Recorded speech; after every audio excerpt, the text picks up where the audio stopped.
She was only 6 years old. Barefoot, her toes pressed against the icy concrete, her thin frame shivering as the night air cut through the shadows of the parking garage. Her whisper barely carried, fragile as broken glass. "Please, don't let them find me." It should have been silence, just another midnight in Boulder, Colorado. But that night, silence felt heavier than sound, pressing on the ribs like a warning. Officer Ethan Cole drove slowly into the dim underground garage, headlights slicing through the concrete maze. At 38, his life carried the fatigue of too many night shifts, too many mistakes he couldn't undo. His tall, broad-shouldered frame sat steady behind the wheel, scars tracing the hard lines of his jaw. Gray eyes scanned the world with the unshakable vigilance of a man who knew danger often waited in quiet corners. Beside him, Ranger stirred. The German Shepherd's coat gleamed black and tan under the sterile fluorescent lights. 6 years old, muscle and instinct bound in a loyal frame. To the city, he was a trained K9. To Ethan, he was more a partner, a protector. Proof that loyalty hadn't vanished in a world built on betrayal. "Routine patrol," Ethan muttered, but his instincts argued otherwise. The garage seemed empty. Engines ticked as they cooled. The air carried a stale taste of oil and dust. Yet something was wrong. Ranger's ears pricked, sharp as blades. His body stiffened, amber eyes narrowing into the dark corner near the stairwell. Ethan felt it too, the weight of eyes unseen, the air shifting as though it held a secret. He killed the engine. Silence surged back, thick and unkind.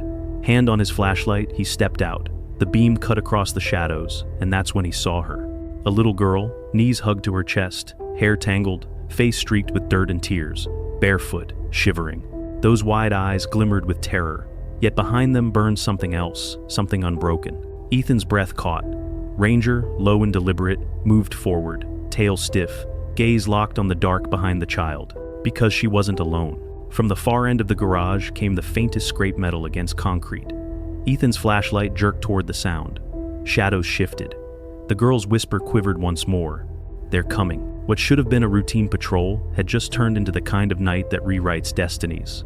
Ethan crouched, placing a steady hand on Ranger's collar.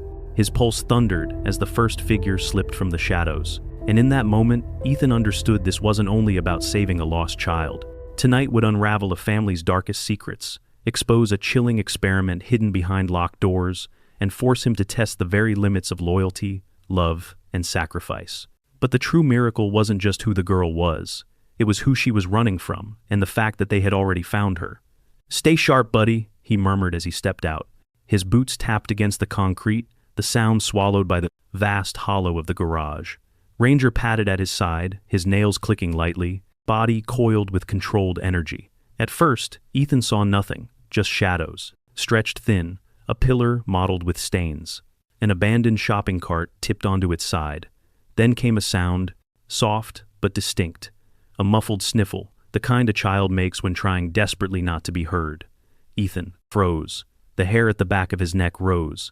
Slowly, he angled his flashlight beam toward the noise, and there she was, a little girl, no older than 6, crouched against the wall with her knees pulled to her chest.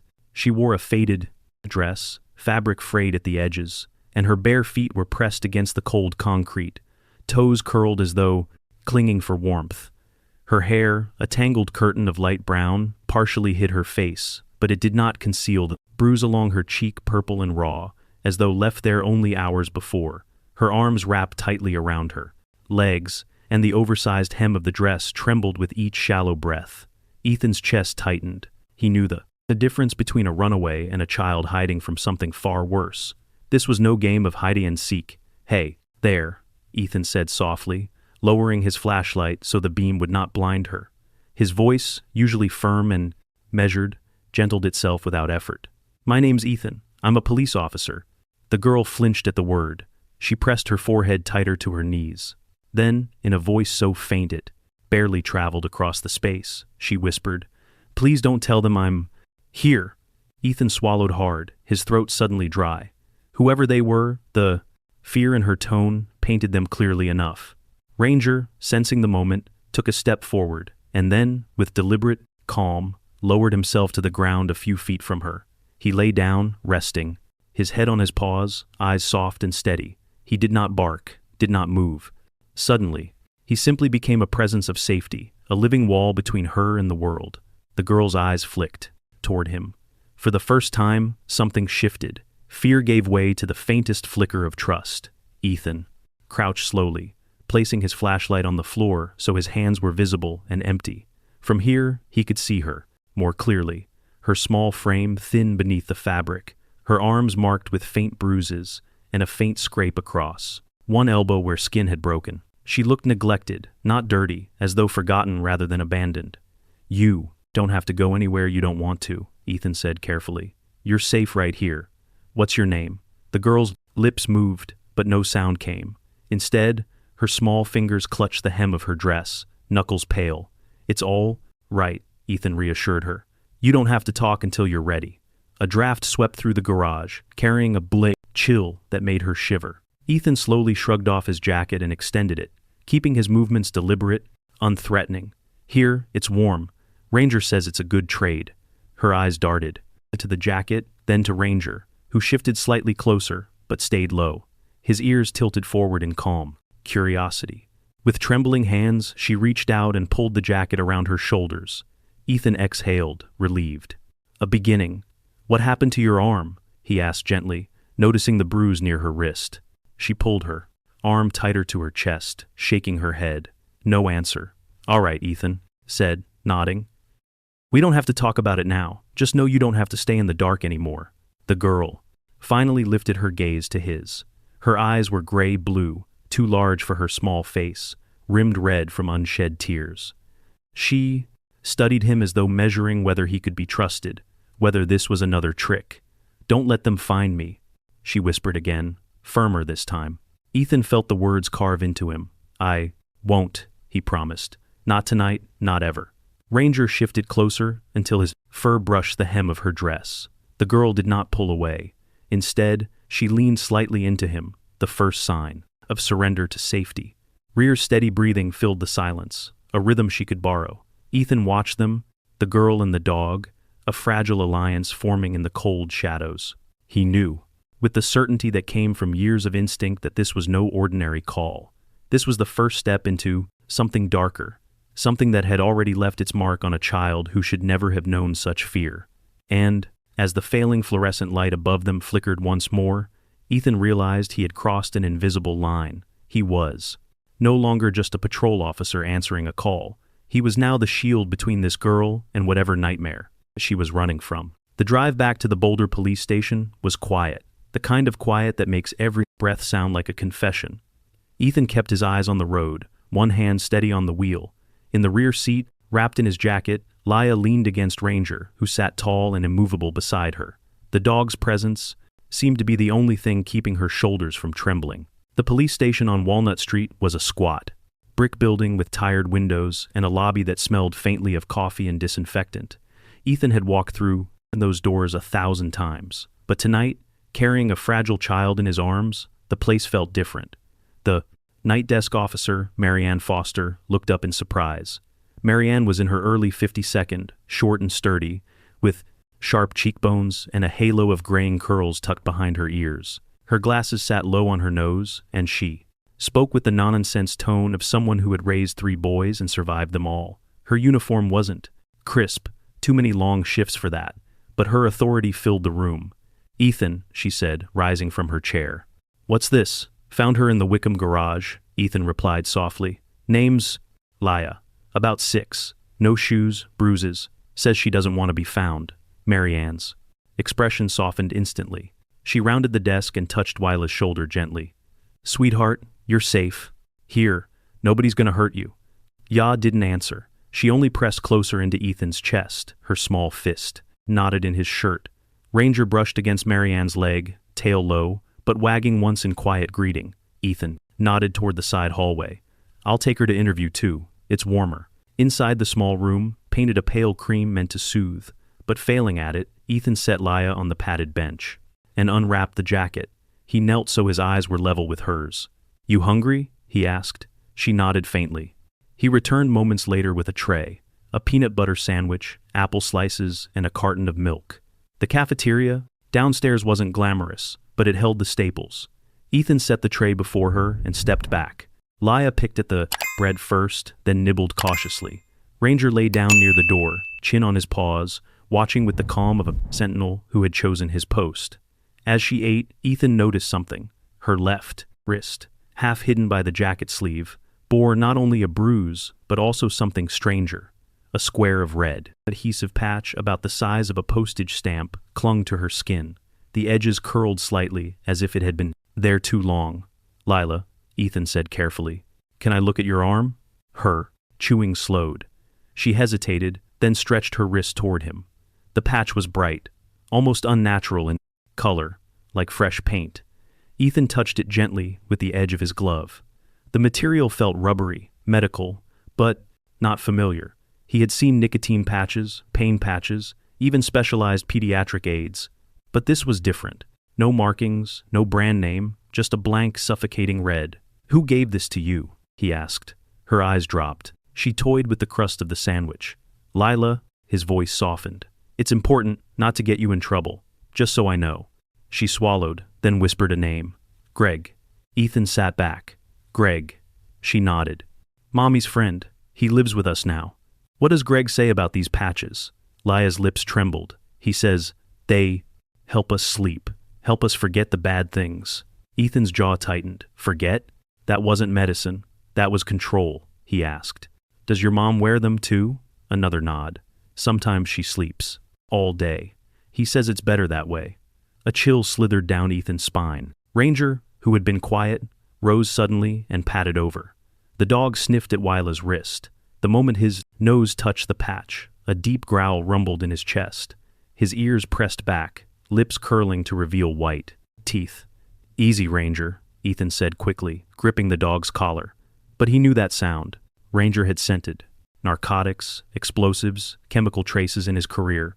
But this growl wasn't ordinary alert. It was visceral, angry. The dog recognized danger at the core. Lia yanked her arm back, eyes wide. "Is he mad at me?" Ethan shook his head. Firmly. "No, honey, not at you. At that thing." He turned to Ranger, commanding, sharply, "Down."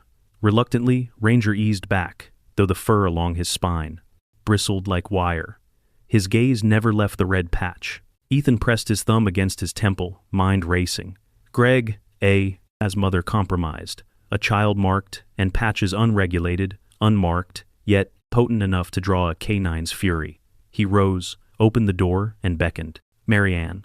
She stepped in, her sharp eyes narrowing as soon as she saw the patch. "What in God's name is that?" she muttered.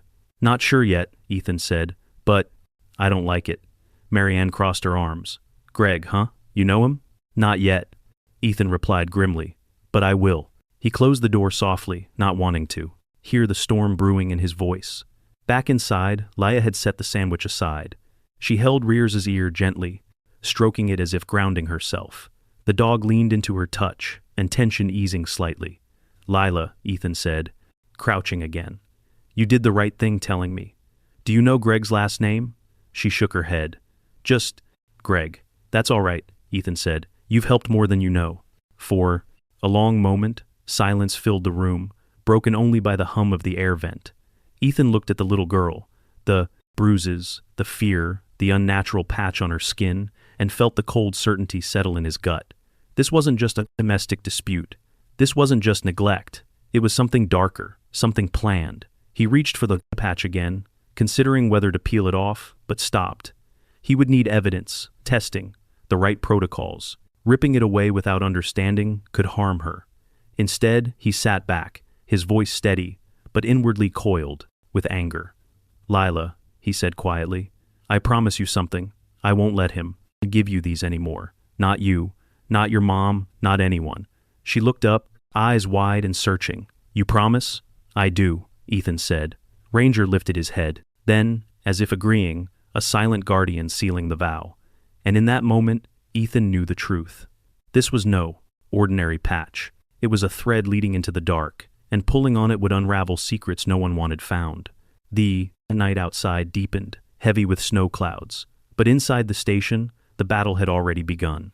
The winter sky over Boulder was heavy with clouds, muting the stars into a dull haze. Ethan drove with his jaw clenched, Ranger sitting tall in the passenger seat, ears swiveling at every sound. In the back seat, Lia huddled against the window, her small frame swallowed in Ethan's jacket. She had finally spoken again, haltingly, nervously, giving him the address of her apartment. The way she said it, like a secret forced from trembling lips, only sharpened his dread. The building sat on the edge of town, an old 3-story complex that looked like it had been forgotten by time. The stucco walls were cracked, stained by years of neglect. Rust bled from the gutters, and half the windows glowed with dim, sickly light, while the others sat black and empty. Ethan parked by the curb. Ranger leapt out first, sniffing the air, his body tense, a low growl rolling in his chest, as though the walls themselves wrire of something foul. Ethan lifted Laya gently from the car. "Stay close," he said softly. The stairwell wrire of mildew and burnt food. Every step creaked beneath Ethan's boots as they climbed to the second floor. Laya didn't speak, didn't point. She just led him with the certainty of a child who had walked this path too many times. At the end of the hall, she stopped before a faded green door. The paint was peeling, the number stankled on it long worn away. Her small hand trembled as she reached for the knob. "Is this it?" Ethan asked. She nodded, her eyes wide. The door wasn't even locked. It swung open with a groan, and the smell hit him like a punch. Stale sweat, rotting takeout, damp fabric, and beneath it all, something chemical, sharp, and invasive that clung to the back of his throat. The living room was a cave of shadows, light coming only from a flickering lamp in the corner. Trash littered the carpet, crumpled fast. Food bags, empty bottles, and tissues spotted with makeup smears. A half-drawn crayon heart was taped to the fridge, its paper curling at the edges. Ethan's gut twisted. This wasn't just poverty, it was collapse. Ranger moved ahead, his nose low, growling softly as he skirted toward the bedroom. Ethan followed, every sense on edge. On the stained twin mattress pressed against the far wall lay a woman, Isabel Monroe. She looked barely older than her mid-32nd, but life had etched exhaustion into her face. Her dark auburn hair was matted and stuck to her forehead with sweat. Her frame was thin, almost brittle, her skin pale with a bluish undertone. She wore a faded tank top and jeans, one knee torn at the seam. But what froze Ethan were her arms. Both forearms were lined with red, adhesive patches identical to the one on Laya's wrist. At least 6 in total, clinging to her skin with curling edges. Around them, faint welts had risen, angry and inflamed. Her chest rose. Shallowly, her lips cracked and dry. "Mommy," Laya whispered, breaking from Ethan's side and running to the bed. She knelt beside her mother, touching her arm. "Mommy, wake up." Isabel didn't move. Ethan crouched, fingers pressing lightly against her neck, a pulse faint, erratic. But there, relief, edged with rage, washed through him. "Isabel," he said firmly, shaking her shoulder. No response. Ranger barked suddenly, sharp and loud. The dog had nosed his way toward the kitchenette. Ethan followed and saw it. A plastic grocery bag slumped beside the sink. Inside were vacuum-sealed packets, each labeled in stark black type. NBX 42, experimental use only, not for distribution. Ethan's stomach dropped. He pulled one packet free, holding it to the flickering light. Inside were more of the red patches, clinical and cold, stamped with serial numbers. Ranger growled again, pawing at the cabinet beneath the sink. Ethan crouched, yanked. The door open. More packages. Dozens, hidden, but not carefully enough. This wasn't medicine. This was a supply chain. His throat tightened as fury took hold. He looked back at the bed, at Isabel, her body littered with the patches, at the little girl stroking her limp hand. The realization struck hard. This family had been turned into test subjects. Their lives, their memories, treated like data points in some sick experiment. Ethan pulled his phone from his pocket with hands that trembled from rage more than fear. 911. "What's your emergency?" "This is Officer Ethan Cole," he said sharply, voice clipped. "I need an ambulance at 1425 Walnut Terrace, apartment Tresby. Female, unconscious, multiply unidentified drug. Patches, 6-year-old child, also exposed." The operator asked for details, but Ethan's eyes remained on. "Laya, please hurry," he finished and cut the call. He turned to her, crouching low. "Lila, listen to me. They're going to help your mom. She's sick, but she's still here, okay?" The little girl looked up, tears brimming in her eyes. "Greg said she just needed rest." Ethan's jaw clenched. He wanted to storm out and drag this Greg back by the collar, but first, Isabel had to live. Within minutes, the distant wail of sirens echoed outside. Red and blue light pulsed against the apartment walls. EMTs burst in. 2 men and a woman in navy uniforms, their bags swinging from their shoulders. The female paramedic, Angela Ruiz, was a tall Latina woman with cropped black hair and strong shoulders. Her hands moved with calm efficiency as she checked Isabel's vitals. "Severely dehydrated," she muttered. "BP's crashing. Let's get her on oxygen." Her partner, David Kim, a lean Korean-American man, with rectangular glasses and steady hands, began prepping an IV. "Is that?" Angela glanced at the patches on Isabel's arms. "NBX-42, Ethan said darkly. He handed her the packet. "Experimental. I don't know how." She got them. Angela swore under her breath. "Never seen it in the field, but I've read case warnings. Dangerous stuff." They worked quickly, lifting Isabel onto a stretcher, securing her with belts as the IV began to drip. Laya clung to her mother's limp hand until Angela gently pried her away. "We'll take care of her," Angela promised, "but she needs a hospital now." The EMTs hustled out, carrying Isabel into the night, lights blazing. Ethan stood in the wreckage of the apartment, the empty silence pressing in. Laya reached up and took his hand, her small fingers trembling. "Don't let them take her away forever," she whispered. He knelt and pulled her close, his free hand resting on Rare's head. The dog pressed against both of them, a steady anchor in the storm. "I won't," Ethan swore. His voice was low but fierce. "I promise you.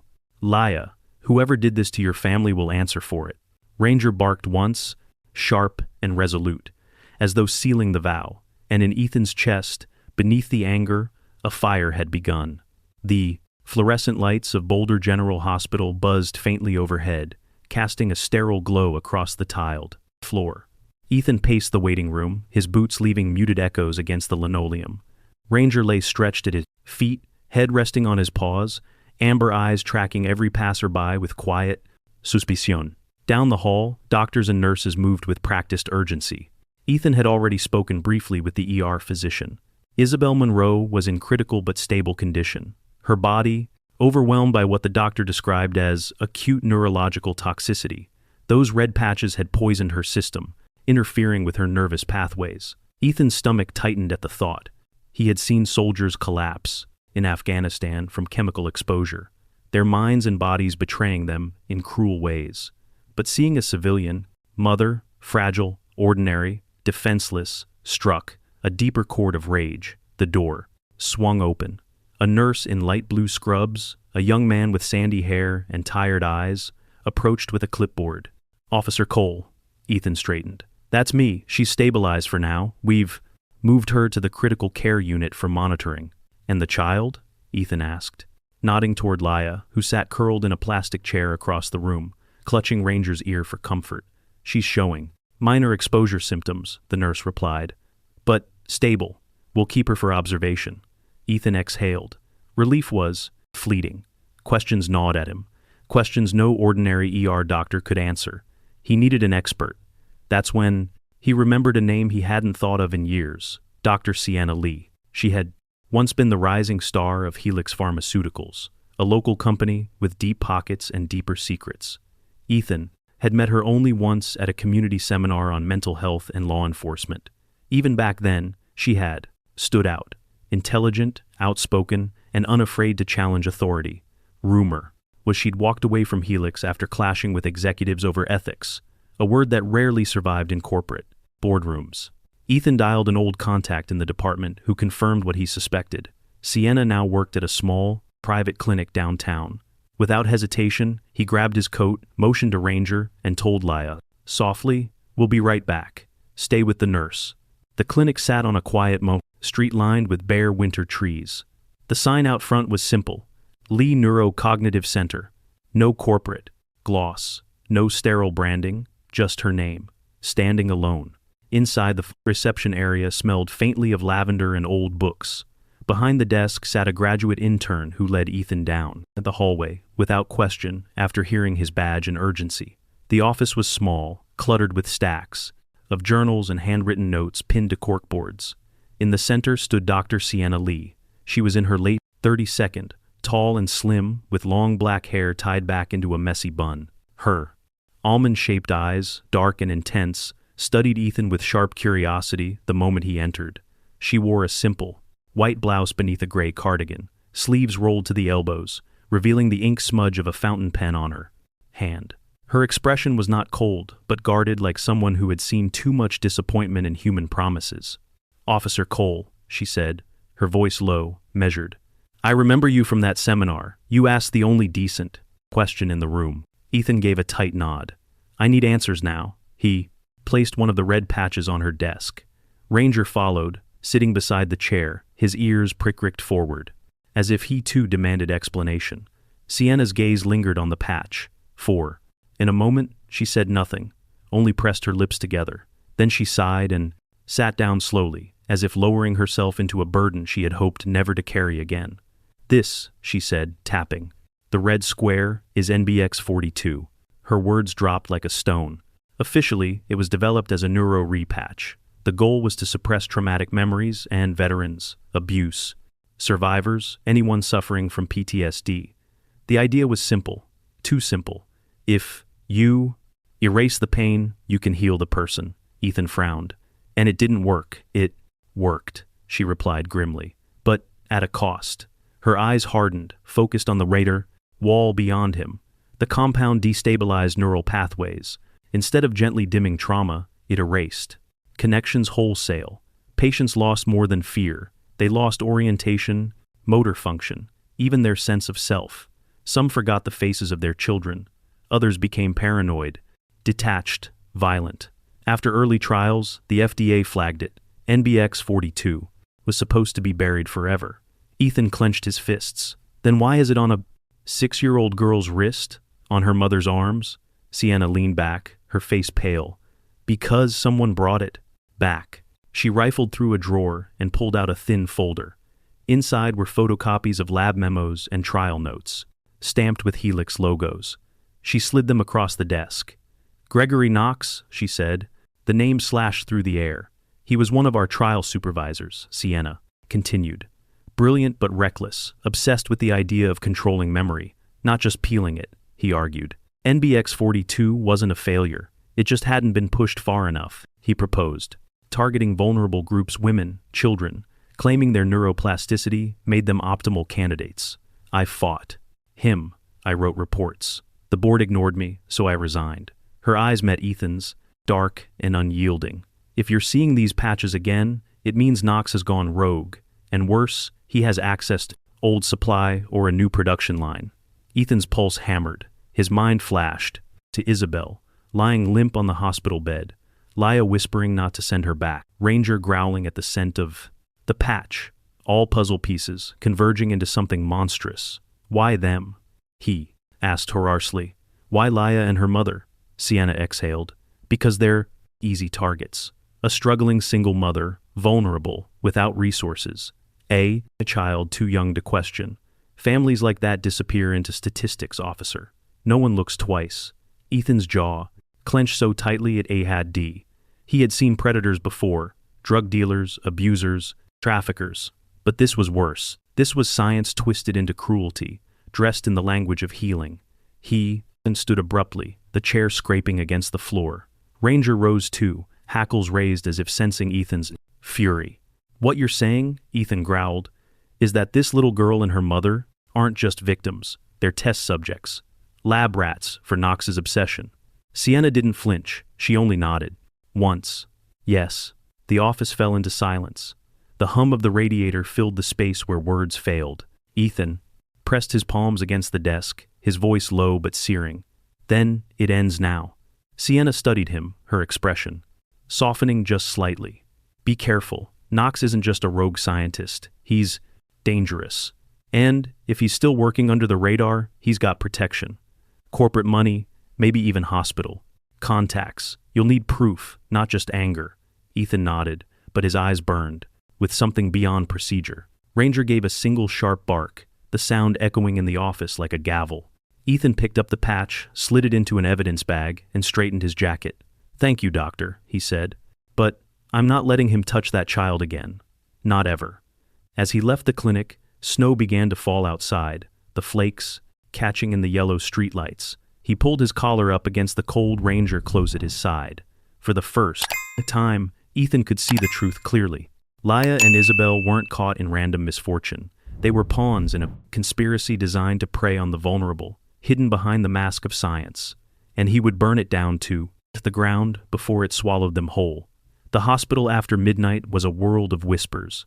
Monitors beeped in, steady rhythm, the fluorescent lights humming faintly overhead, and the hallways stretched long and silent like veins carrying secrets. Ethan walked the corridors with Ranger at his side, his boots barely making a sound. To an untrained eye, he looked like a cop doing rounds, but in truth, he was waiting for something he was sure would come. 2 nights earlier, he had installed a hidden surveillance camera above the doorway to Isabel Monroe's room. A retired cybersecurity consultant owed him a favor, and, within hours, Ethan had a discreet live feed streaming directly to his encrypted laptop. If Greg Knox was bold enough to take 5, prey on Isabel once, Ethan was certain he would try again. And tonight, the air felt heavy with expectation. Isabel lay motionless in her bed, tubes feeding, her oxygen, her arms still bearing the faint marks of the patches.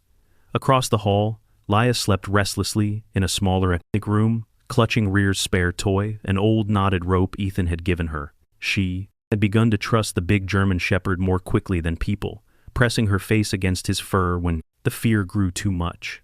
Ethan sat outside Isabel's room, laptop open on his knees. On the screen, the grainy feed showed the ICU hallway timestamp blinking in the corner. 2:14 a.m. Ranger, stirred, ears flicking at some sound Ethan couldn't yet hear.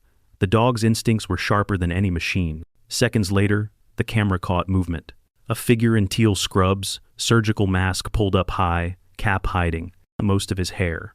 He walked with purpose, not hesitation, as though he belonged. But Ethan's gut clenched. The gait was wrong. Too confident, too practiced, Ethan whispered. Ranger. The dog rose silently, muscles taut, eyes locked on the approaching figure. The intruder swiped a keycard and entered Isabel's room without pause. Ethan's heart slammed in his chest as he shoved the laptop aside and sprang up. He burst through the door just as the man approached Isabel's bedside, a fresh, red patch in his gloved hand. Gregory Knox. Up close, there was no mistaking him. He was in his early 42nd, tall and lean, with angular cheekbones that made his face look carved from stone. His once dark hair was streaked with premature gray, slicked back under the cap. A neatly trimmed beard lined his jaw, but his eyes, icy, calculating, devoid of empathy, were what froze the air in the room. Step away from her, Knox. Ethan barked. Knox turned slowly, his mouth curling into a smirk beneath the mask. Officer Cole, persistent, aren't you? His voice was low, calm, as if they were discussing business rather than the life of a woman lying unconscious between them. But before Ethan could move, Ranger lunged. The German shepherd launched himself with terrifying speed, his paws slamming into Knox's chest. The patch flew from the man's hand, fluttering harmlessly to the floor. Knox staggered back, his arm caught firmly in Rare's powerful jaws.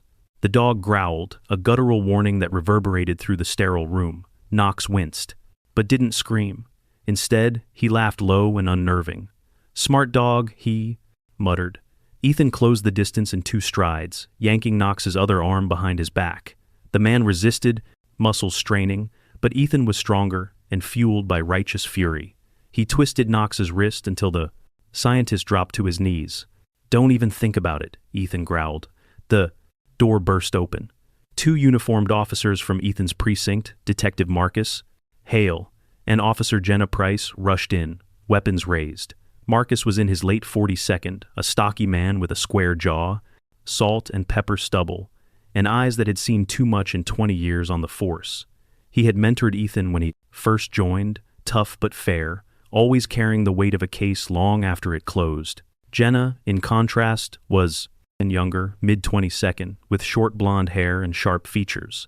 Her posture was rigid, her tone brisk, eager to prove herself in a world that still doubted rookies. Got him? Marcus asked, lowering his gun slightly. Ethan shoved. Knox forward. All yours. Jenna snapped the cuffs on with practiced efficiency, while Ranger finally released his grip, lips curling back in a final snarl before stepping aside. Knox rolled his shoulders, testing the cuffs. And then, unbelievably, he chuckled. "You think this matters?" he sneered. "I'm a footnote, a small cog in something far bigger than your little world, Officer Cole." Ethan's jaw tightened. "You tried to kill a woman and her child." Knox tilted his head, his smile cold. "And you think I'm the only one? This patch, this experiment, it's a symphony, and I'm just one violin. Take me away. The music plays on. There are people with money, power, reach. You can't imagine. You're swatting at shadows." Marcus shoved him toward the door, disgust twisting his features. "Save the poetry for the DA." In at the hallway, the commotion had woken Laya. She stumbled out of her room in an oversized hospital gown, her hair a tangled halo around her pale face. Her wide eyes took in the sight of Knox in cuffs, Ranger standing guard, Ethan, breathing hard with fury still etched into his features. "Is that him?" she whispered. Her small hand trembled as she pointed. Ethan crouched down quickly, meeting her gaze. "Yes, Laya, that's him, but he won't hurt you or your mom again." Her lips quivered. She threw herself forward, burying her face in Rare's fur. The dog sat patiently, letting her clutch him tight as sobs shook her thin frame. Ethan reached out, steadying her shoulder. Through tears, she whispered, "You won't leave me, right? You're not going to leave me." And here, the weight of her words pressed heavier than any badge. Ethan swallowed hard, his voice breaking as he answered, "No, Laya, I won't. I promise you, I'm not going anywhere." Greg Knox was led down the hallway, still smirking as if he knew more than he was saying. But, for Ethan, the victory was small and bitter.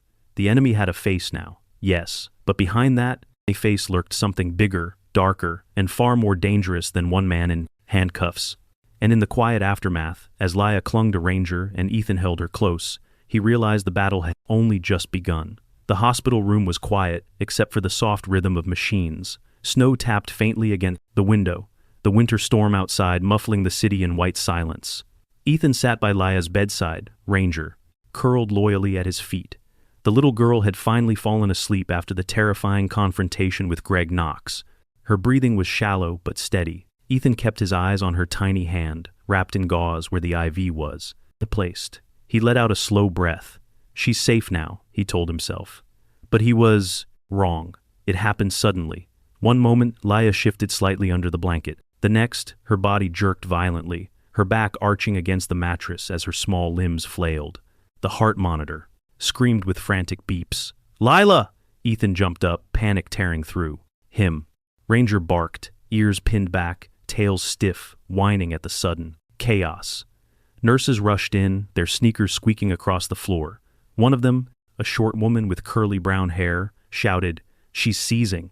Another fumbled with syringes, her hands shaking. The door banged open, and Dr. Sienna Lee burst into the room.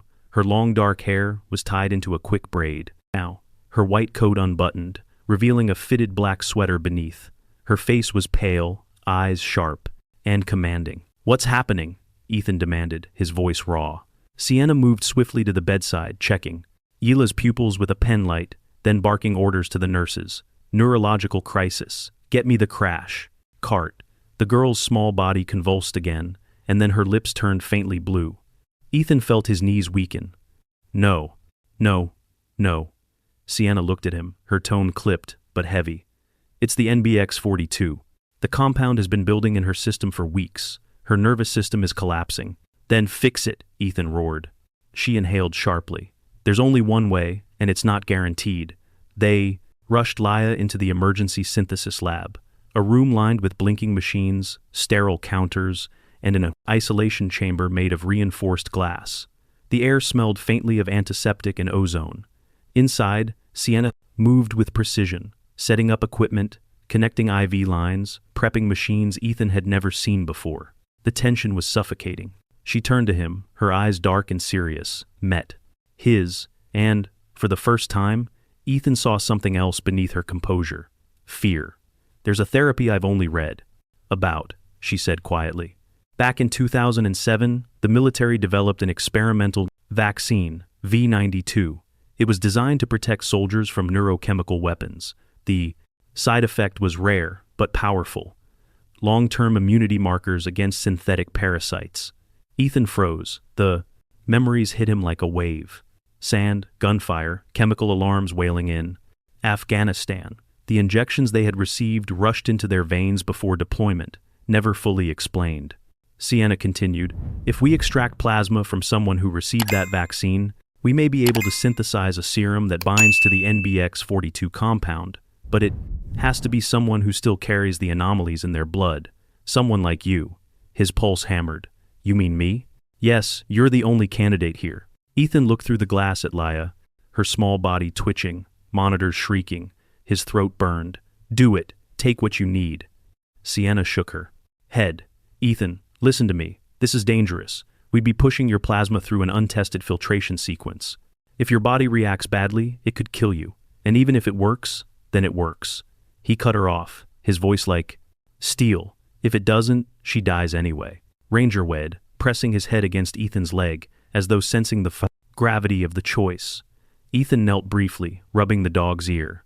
Stay with her, boy. Don't let her be alone. Then he rolled up his sleeve. Let's go. Minutes later, Ethan was lying on a padded gurney, a catheter sliding into the crook of his arm.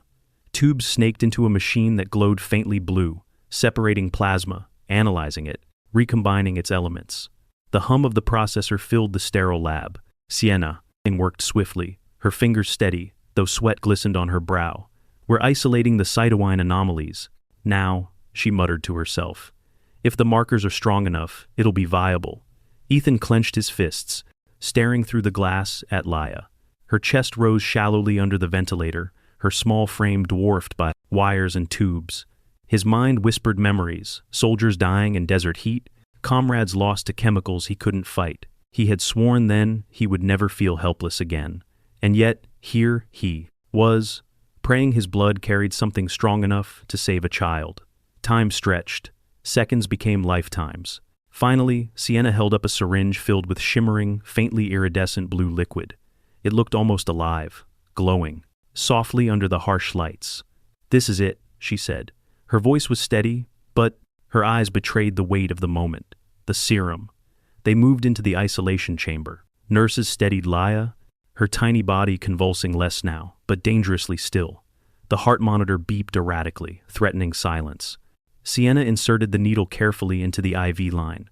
Here we go, she whispered. The serum slid into Wyla's veins. For a moment, nothing happened. Then, everything collapsed. The monitor flatlined. No! Ethan slammed his hand against the glass. His chest heaved as if he could will her heart to beat again. Hold on! Sienna shouted. She grabbed the defibrillator pads, charging to 150. The nurse counted down. The shock hit Yayla's tiny chest, her body jerking violently. The monitor flickered. Nothing again. 200 joules. Another jolt. Ethan's heart pounded like thunder in his ears. Ranger barked, claws scraping the glass, desperate to reach the child. Then a beep. Another, and then a rhythm, faint but steady, blossomed on the screen. The air left Ethan's lungs in a shuddering rush. His vision blurred. She's stabilizing. Sienna breathed. Relief trembled in her voice. The serum, it's working. Minutes crawled by slowly. Color returned to Wyla's cheeks. Her fingers twitched, gripping the edge of the blanket. Her eyelids fluttered. Ethan pressed a hand to the glass, unable to move, unable to breathe, until she opened her eyes. And then, softly she did. Her gaze, hazy but searching, drifted around the room until it found him. Her lips parted, a small, fragile voice escaped. Daddy?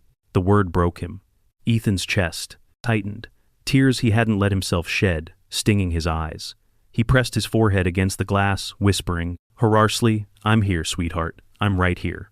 Inside, Ranger gently picked her hand, his tail thumping softly against the floor. Laya gave the faintest smile, her tiny fingers curling around the dog's fur. Ethan knew then he hadn't just saved a life, he had saved a soul. The federal courthouse in Denver stood tall and grim against the gray morning sky. Its marble facade gleamed with cold authority, the kind that promised justice, yet rarely softened it. Inside, the air buzzed with reporters and federal agents, their voices hushed but tense.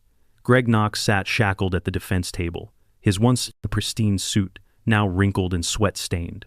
His hair, once slicked back with vanity, hung limp over his forehead.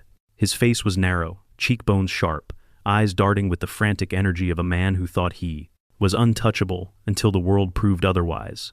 Beside him sat two former pharmaceutical executives, both older, men in tailored suits that now looked like disguises. One had a thick mustache trimmed neatly above pursed lips, his skin pale with stress. The other wore glasses, thin frames perched over eyes that refused to meet the crowd. They had built their lives on polished boardrooms and controlled press statements. But here, under the weight of federal charges, they looked small, fragile even.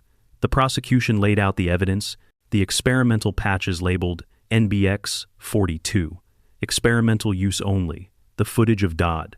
Greg sneaking into Isabel's hospital room, the whistleblower reports buried years ago. There were emails, trial, data, even falsified consent forms. Ethan's testimony had been calm, but unflinching, his voice steady as he recounted finding Laya in that dark garage and discovering Isabel, unconscious in her home. When the jury foreman finally read the verdict, guilty on all counts, a wave of relief swept through the chamber. Greg smirked faintly, whispering something under his breath as marshals led him away, but his words were drowned out by the murmurs of the crowd. For Ethan, the moment wasn't triumph, but release. Justice had been served. Yes, but it would never erase the bruises on Laya's skin or the nightmares in Isabel's sleep. Still, it was a start. Isabel Monroe's recovery was slow but steady. Weeks after the trial, she sat on the porch of the hospital rehabilitation wing, sunlight warming her pale skin. Her frame was thin, her brown hair cut shorter now, framing a face that had seen too much suffering, but carried quiet resilience. She was 34, yet years of hardship had carved shadows under her eyes. Still, when she smiled, soft, uncertain, but real, it revealed the woman she had been before Greg Knox entered her life. Laya, free from the patches and their poison, was regaining strength as well. She no longer trembled when doctors walked into the room. And though she still clutched Rears's fur when nightmares came, the brightness in her eyes had begun to return. She giggled again, tentative, shy, but growing. Ethan watched them from a distance sometimes, feeling something inside him shift. For years, he had lived alone, the job filling every corner of his existence. But now, sitting in that hospital room, listening to Isabel read a children's story while Laya traced pictures with her finger, he felt something new, something dangerous and beautiful, belonging. It was Ranger who seemed to understand first. The dog had always been disciplined, trained to obey without hesitation. But now, around Isabel and Laya, he softened. He would rest his great head on Isabel's lap as though anchoring her to the present, and he would guard Laya with an almost parental intensity. If anyone stepped too close, RER's amber eyes narrowed, watchful but calm, a silent warning. This is my family now. The paperwork came next. Ethan sat in a wood-paneled office across from Richard Halpern, a lawyer in his mid-52nd with thinning blonde hair and a habit of cleaning his glasses whenever he spoke. Halpern's voice was patient but precise, honed by decades of drafting legal guardianship petitions. With Isabel still regaining her health, Halpern explained, sliding the documents across the desk. The court is willing to grant you temporary joint guardianship of Laya. Isabel supports this. It's not about removing her rights. It's about ensuring stability until she's fully recovered. Ethan studied the papers, his jaw tight. He had faced war zones, crime scenes, and betrayals, but nothing weighed heavier than the responsibility written in those lines. He glanced at Isabel, seated beside him. She looked tired, but her gaze was steady. "Ethan," she said softly, her voice carrying both gratitude and fragility. "I trust you." As with her, she already trusts you more than anyone. Ethan nodded slowly, signing his name. The pen felt heavier than any weapon he'd ever carried. They didn't return to Boulder. Too many memories lingered in its shadows. Instead, Ethan drove them south to Santa Rosa Beach, Florida, a place where the ocean stretched wide and forgiving, where the salt air carried the weight of memory. The small cottage his parents had left behind still stood, its sand-colored walls weathered by years of storms and sun, shutters faded but steadfast. The back porch opened directly to the shoreline, where seashells glittered like fragments of forgotten prayers.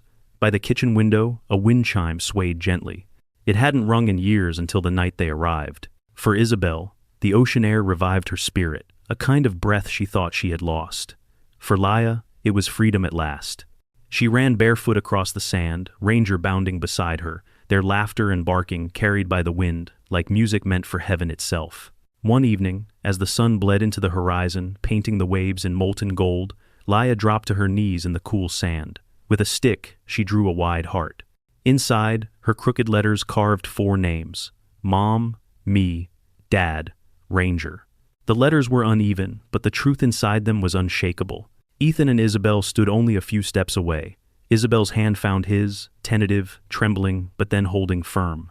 Her eyes glistened as she whispered, "From everything broken, she's making something whole again." Ethan's throat tightened. Words would not come. He had lived long enough among silence to know that sometimes silence carried the deepest prayers. Then, just as the tide crept close enough to kiss the edges of Laya's heart, Ranger stiffened. His ears shot forward, his body rigid. A low growl rolled from his chest as he turned toward the dunes. Ethan froze. His instincts, buried but never gone, flared alive. In the fading light, a silhouette stood against the horizon, a man watching from the shadows of the seagrass. The moment, so fragile, so perfect, fractured into something more dangerous. Isabel gripped Ethan's arm. Laya looked up, sensing the shift.